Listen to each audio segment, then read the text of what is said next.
Painter Tutorials by Andrew Buckle. In this tutorial I'm just going to show you how you can use the particle brushes, the new feature of Painter 2015, to create unusual landscapes. Now, first thing to do, just got a black background. I'm actually going to apply it in white.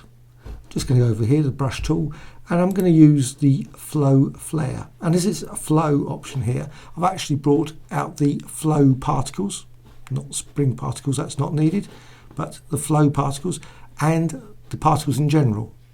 Now you'll notice actually in this one the flow map is actually set at 0%, so actually none of these actually are used. So basically there's the flow map here.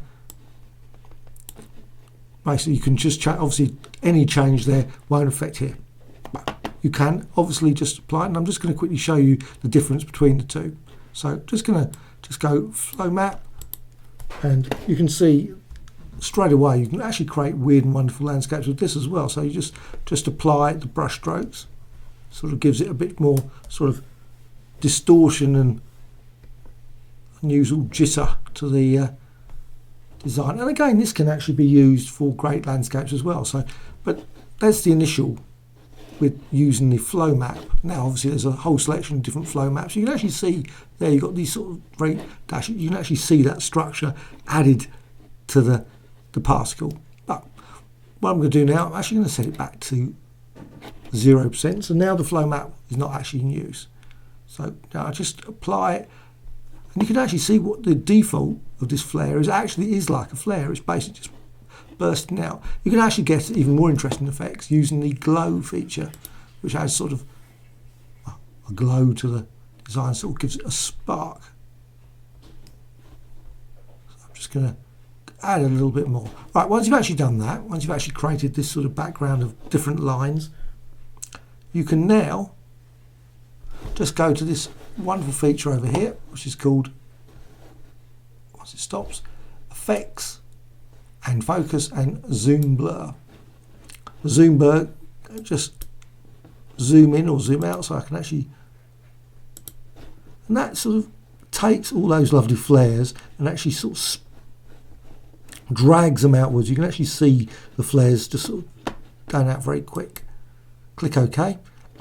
One sad thing about this is actually, of course, it does it twice. So you've actually applies the preview and then it applies the thing. Would be weird, nice if it actually did it before. Anyway, so once you've actually done that, you can now go to the Effects and Surface Control and apply Surface Texture. Right. Well, this is one of the great features I've always found with Painter, all the way from version 3, 4, whatever. It's just this great tool, and it's sort of just by moving this around, you can actually just create a whole range of different textures and different effects. And I'm just going to drag that around, and actually sometimes you hit absolutely perfect landscapes. It is just a great tool for creating weird and wonderful landscapes. So I'm just going to stop at that point. You can modify the amount. Obviously it goes very less, you can't hardly see it there. You can push it up to make really great landscapes. And of course you can change the colour as well of the light. So you can make it red, very garish red. Click OK. There you have it. Basically, obviously I'm using a 400 by 400 size image here, but of course you could use like a 2000 by 2000, and you can create weird and wonderful landscapes which you can then add maybe into 3D applications and much more.